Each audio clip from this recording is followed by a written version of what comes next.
há tempos atrás. Mas nós não podemos desconhecer, não estou defendendo aqui a família de mesmo gênero, mas eu estou dizendo o seguinte, que nós não podemos desconsiderar que essa é uma realidade existente, né? E que ela merece proteção jurídica. Então, o nosso ordenamento jurídico, ele é cambiante, ele transpira, ele admite que a gente pegue as transformações sociais, as transformações conceituais e reincorpore essas realidades para dar um tratamento adequado, tendo uma centralidade, um eixo central que conduza a uma ideia de sistema e a uma ideia de justiça. Pois bem, se a segurança ela teve o seu conceito modificado, parece-nos assim bastante evidente que, embora nós tenhamos, na promulgação da Constituição em 1988, instituídos através do artigo 144, as corporações policiais no capítulo da segurança pública, parece-nos que, mesmo não se tendo previsto de uma maneira expressa o princípio da cooperação, porque ali estão instituídas as corporações policiais com competências aparentemente estanques. Mas o conceito de segurança pública se modificou. E, portanto, o que nós defendemos é que, dentro de um conceito sistêmico, dentro de um conceito de um sistema aberto, que procura regular sempre da melhor forma, nós atualmente não podemos fechar os olhos à realidade de que não se realiza segurança pública realizando competências estanques. Nós precisamos ter essa flexibilidade. E mais, nós precisamos ter intercâmbio não apenas entre as corporações policiais entre si, mas nós precisamos, e principalmente, que esse intercâmbio seja da sociedade com as corporações policiais, e dentro do Estado, das corporações policiais com os demais órgãos públicos. Porque senão nós vamos chegar a um paradoxo, colegas, onde nós vamos ter várias regras, vários seminários, vários tratados internacionais dispondo sobre cooperação em matéria internacional, dispondo sobre, por exemplo, como a gente consegue o documento de uma instituição bancária nos Estados Unidos, mas nós não conseguimos fazer com que a persecução penal possa dispor da imagem captada por uma câmera de vídeo monitoramento instalada num posto de combustíveis. E esse é o paradoxo que nós vivemos hoje, e que, evidentemente, é inadmissível. A parte de a segurança pública ser tratada como um bem jurídico fundamental, e já estou me encaminhando para o final, a boa administração pública também é considerado atualmente um direito fundamental dos cidadãos. Os cidadãos têm direito a serem bem administrados. Os cidadãos têm direito a terem serviços públicos de qualidade. O cidadão não pode ser objeto de serviços públicos desempenhados de maneira ineficiente, porque o princípio de eficiência está consagrado na Constituição. Então, isso é mais um reforço de que existe, de fato, né, um fundamento jurídico para que defendamos que existe o primado da cooperação. Eu quero fazer uma distinção didática aqui também entre integração, cooperação e colaboração. Nós vamos tratar aqui como integração aqueles esforços conjugados, investigatórios, que reúnem, que demandam uma grande conjugação uma grande convergência de interesses e de esforços. Vou dar um exemplo aqui.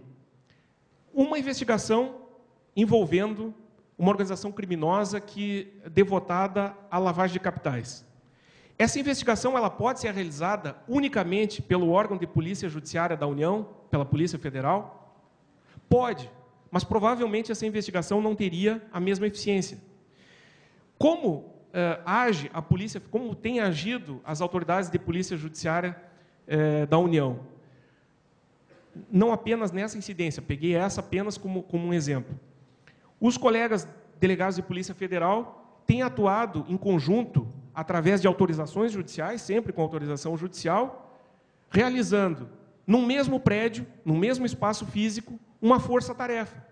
Então, essa força-tarefa reúne ali Banco Central, Receita Federal do Brasil, Polícia Federal, em algumas vezes, né, sob a coordenação e sob o acompanhamento de um membro e servidores do Ministério Público Federal, e tudo isso com autorização de uma autoridade da Justiça Federal.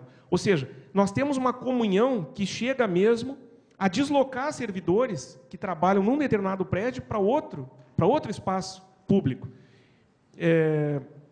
Então, isso nós chamaríamos de verdadeira integração. Nós temos exemplos de cooperação, como sendo uma convergência de esforços e interesses menos intensa.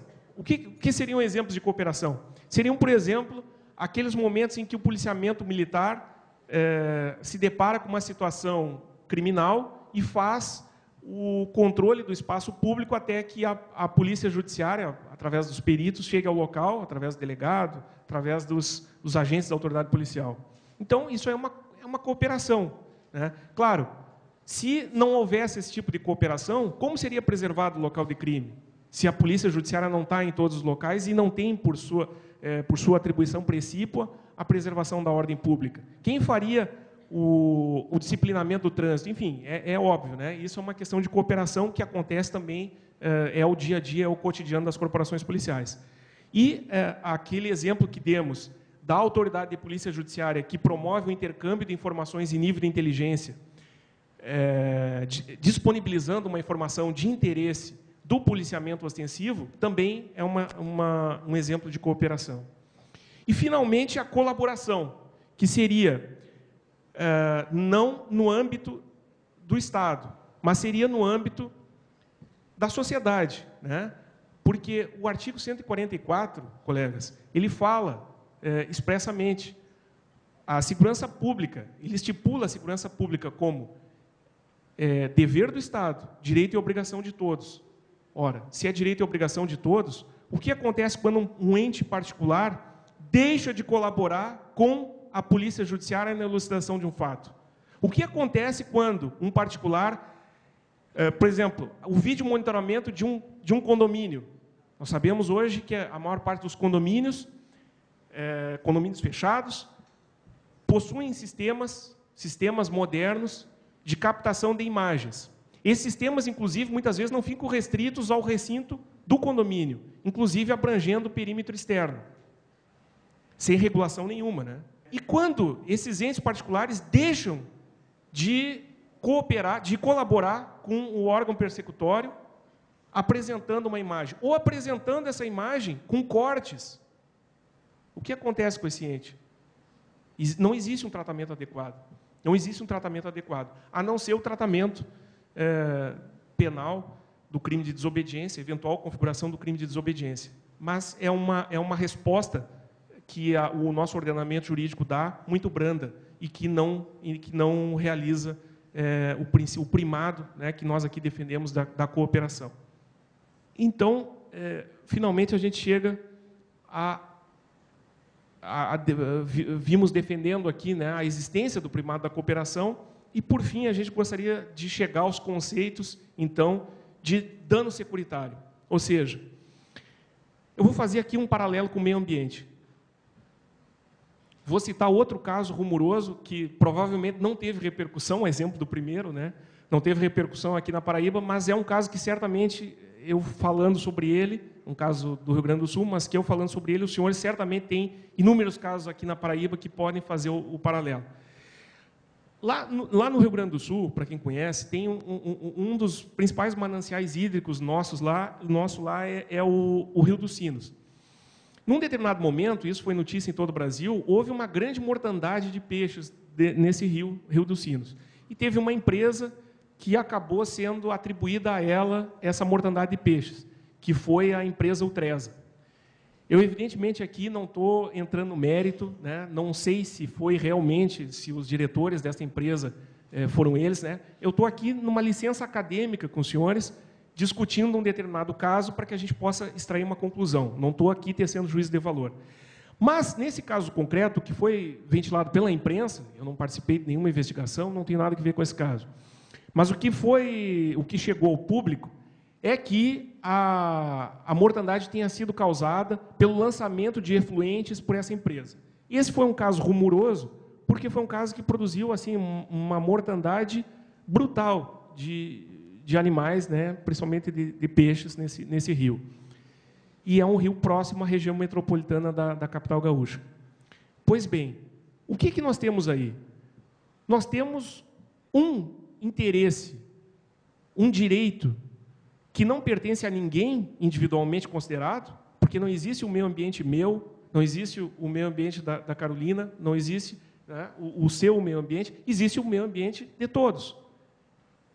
Portanto, não existe alguém que possa, individualmente considerado, ser o titular desse interesse no meio ambiente sadio. O meio ambiente sadio é interesse de todos. Existe uma determinada conduta que provocou um dano que atingiu uma comunidade indistinta de pessoas. Não é esse o conceito de dano ambiental? Pois bem, o ponto que nós queremos chegar é o seguinte: no caso da segurança pública, quando um ente particular ou um ente público,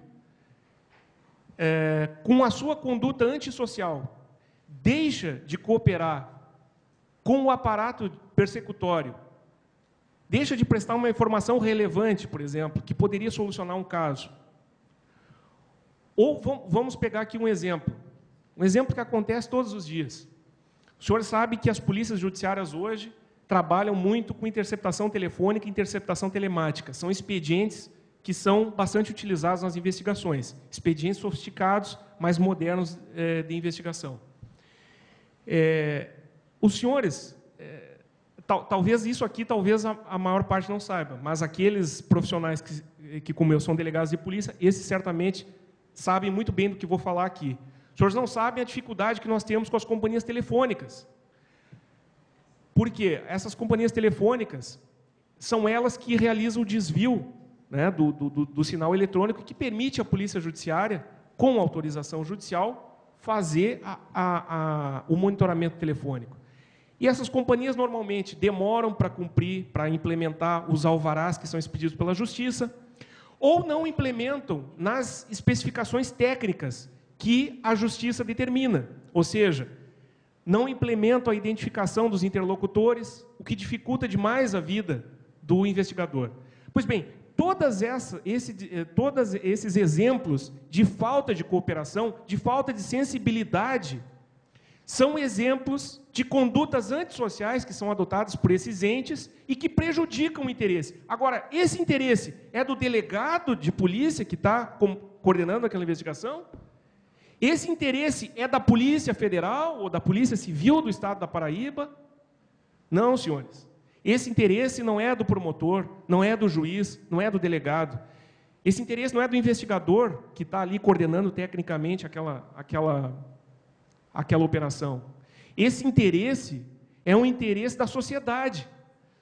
Porque da infração penal que se deixou de investigar ou que se investigou de maneira ineficiente, decorreu um prejuízo para uma comunidade indistinta de pessoas, representada por todos os senhores.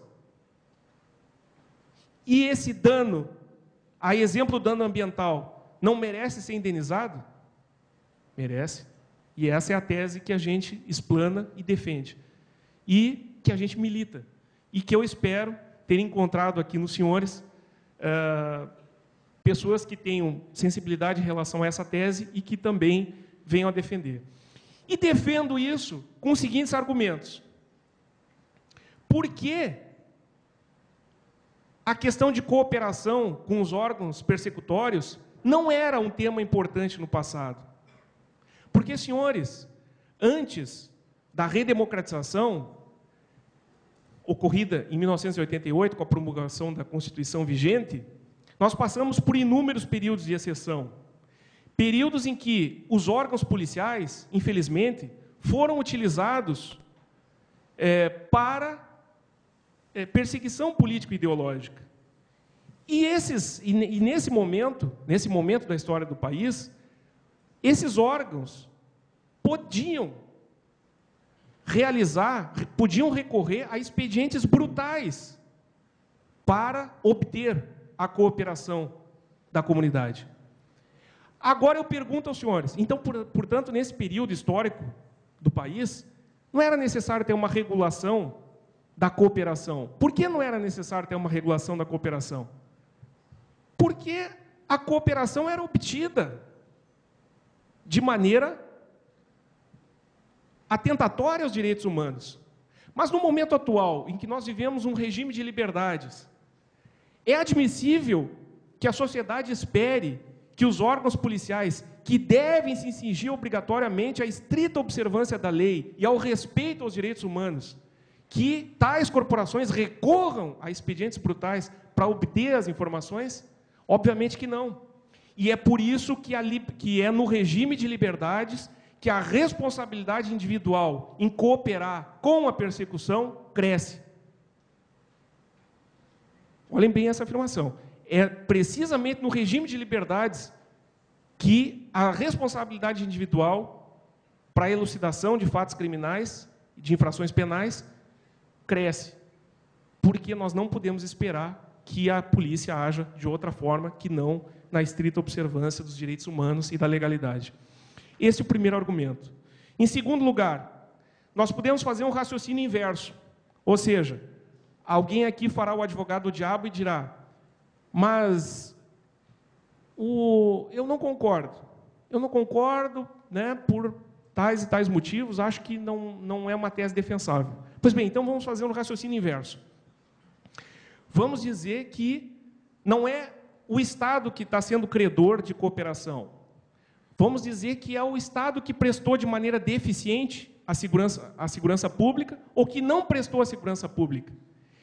O Estado, nessas condições, ele é sujeito de indenização em relação ao particular, que teve, por exemplo, o seu patrimônio com valor diminuído, porque o Estado deixou de prestar adequadamente a segurança pública? Com certeza!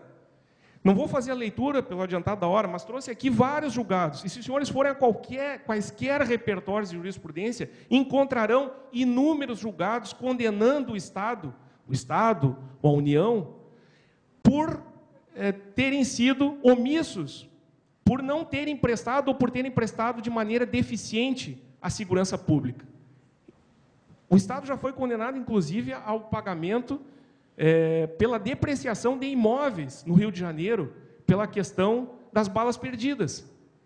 Vejam vocês. Então, se nesse raciocínio nós temos a obrigação de ressarcir por parte do Estado, eu acho bastante lógico que nós possamos defender que, quando é o particular, que sem prejuízo nenhum para si, poderia cooperar e deixa de fazê-lo, que ele também faça o ressarcimento. Aliás, se os senhores não deixam me enganar, não foi comentado recentemente que a autarquia previdenciária e INSS estaria ingressando com ações em relação aos infratores de trânsito, naquelas circunstâncias em que eles acabam ocasionando danos a pessoas e essas pessoas são beneficiárias de algum tipo de prestação da Seguridade Social? Quer dizer, é uma novidade, né? O sujeito cometeu lá uma infração de trânsito e a pessoa ficou afastada do serviço. Aí aquela pessoa recorre à Seguridade Social, porque alguém tem que cobrir aquele risco social. E aí todos nós, através do recolhimento de tributos e de prestações previdenciárias, temos que pagar pelo malfeito de um indivíduo. Não, esse indivíduo tem que ressarcir a coletividade, porque foi ele que deu causa. Então, esse também é um argumento que nós utilizamos. Quando um determinado ente particular, antissocial, resolve não cooperar com a segurança pública e, em decorrência desse descumprimento do seu dever de cooperação, ele acaba ocasionando um prejuízo para a segurança pública, nós acreditamos que existe a possibilidade de indenização. E o terceiro, então, seria esse paralelismo, né? O terceiro argumento seria o paralelismo com os direitos transindividuais. E, por fim, senhores, eu quero apenas agradecer a gentileza do convite que me foi feito. Gostei muito de conhecer João Pessoa, um povo extremamente acolhedor, receptivo. Estou aqui numa das cidades mais antigas do país, uma cidade belíssima, e realmente estou me sentindo muito feliz. Agradeço imensamente a honra de ter podido dizer essas palavras e espero ter convencido alguns aqui. Eu já me dou por satisfeito. Muito obrigado.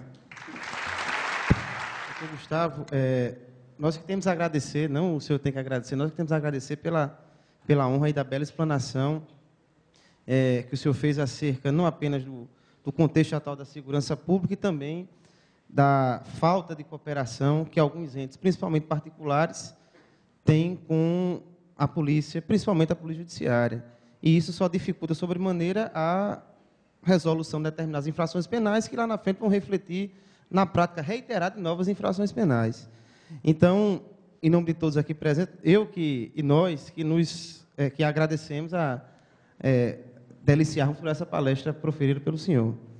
Eu vou passar a palavra à doutora Carolina para ela mediar aí os debates. Obrigada.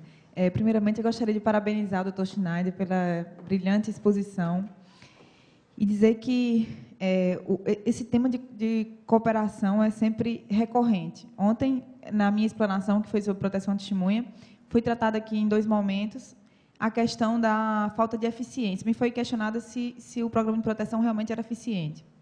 E aí eu falei que a eficiência do programa de proteção depende necessariamente da eficiência do sistema penal no Brasil. E esse foi o grande debate que existiu hoje aqui. Na realidade, o crime, esse seminário de direito penal e processual penal, o assunto crime organizado foi muito tratado durante esses 3 dias. Aliás, foi o único assunto que foi tratado. Analisado sob vertentes diferentes, sob perspectivas diferentes, mas foi o ponto mais importante, né? Então, o crime está cada vez mais organizado. E o Estado tem que também se organizar e evitar atuar e implementar medidas isoladas no combate a essa criminalidade. Quando o senhor falou de cooperação, tanto entre os órgãos públicos quanto entre os particulares, eu acho que esse é o grande desafio, a grande meta que a gente enfrenta, sempre enfrentou e que vai continuar enfrentando, porque a velocidade com que o crime avança não é a mesma velocidade, nem a mesma resposta que o Estado tem conseguido oferecer. No entanto, aqui no Brasil, que eu tenho verificado, não só na minha experiência profissional, mas também na minha experiência acadêmica, é que, apesar de o Brasil ter algumas dificuldades na implementação dessa colaboração, tanto institucional quanto através da organização civil, a gente tem visto que algumas soluções para o sistema penal têm partido da sociedade civil organizada, como foi o caso da proteção à testemunha, como é o caso, por exemplo, do tráfico de pessoas, em que há algumas organizações que trabalham com a questão da vítima e a fortalecem para que elas possam ajudar na formação do conjunto probatório. Então, eu acredito que, talvez, a partir daí, a gente consiga evoluir nesse sentido. Por fim, eu gostaria de dizer que, como o senhor falou, a questão da cooperação, ela atua de maneiras diversificadas, mas eu acho que a grande questão da possibilidade de um cidadão poder cooperar com o Estado, o senhor falou no início, durante o período ditatorial, a cooperação era obrigação, embora fosse obtida por métodos não tão convencionais, não seriam nem tão convencionais, mas não juridicamente inaceitáveis, né? Mas, hoje, eu acredito que a cooperação da sociedade como um todo, ela representa um instrumento de mensuração da cidadania. Então, a possibilidade de um indivíduo cooperar com o Estado, atualmente, também representa uma forma de se medir o grau de cidadania e o grau de institucionalização de um Estado democrático de direito. Porque se o Estado ele não pode colaborar, se o cidadão não pode colaborar voluntariamente com o Estado, é porque aquele Estado não funciona. Então, por fim, para concluir aqui a minha intervenção, gostaria também de lembrar que essa iniciativa do seminário representa uma forma inédita aqui, pelo menos no estado da Paraíba, de propiciar a integração de operadores do direito, que somos nós, acadêmicos, e também fomentar o debate e trazer o que os livros não trazem, que é essa experiência profissional.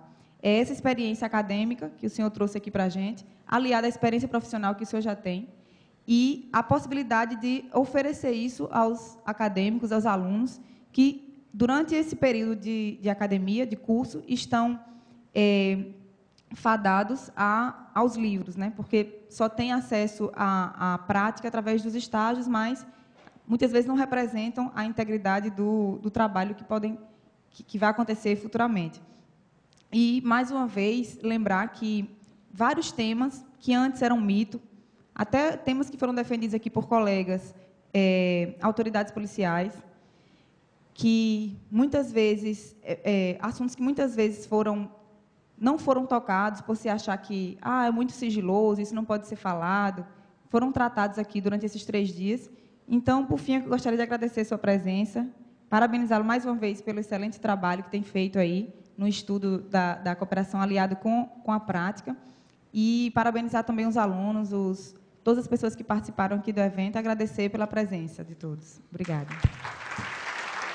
Bom, senhoras e senhores, estamos chegando ao fim desse grande seminário, e para fazermos a sessão solene de encerramento, queremos convidar para a mesa o delegado Fabiano Martins, presidente da Associação dos Delegados da Polícia Federal da Paraíba. Convidamos também o professor Donato Henrique. E passo a palavra para o professor Donato Henrique. Eu quero pedir permissão, porque advogado não aprendeu a falar sentado. Delegado, juiz, promotor fala, mas advogado só sabe falar em pé. Pessoal, eu